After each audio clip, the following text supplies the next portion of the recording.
Tinututukan ngayon ng Philippine National Police ang pagpapakalat ng maling impormasyon tungkol sa energy situation ng bansa sa gitna ng sunod-sunod na taas presyo ng langis. Ayon kay PNP Chief Police General Jose Melencio Nartates Jr., hahabulin at kakasuhan ang sinumang nasa likod ng pagpapakalat ng mga maling impormasyon.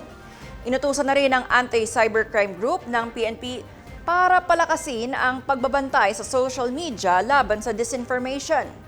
Una rito nagbabala ang Presidential Communications Office na paparusahan ang sinumang magpapakalat ng maling balita tungkol sa seguridad, supply o presyo ng enerhiya.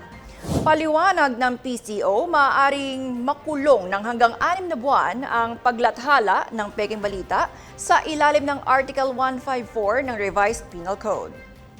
Doble mo ang parusa kapag ginawa ito online sa ilalim ng Cybercrime Prevention Act.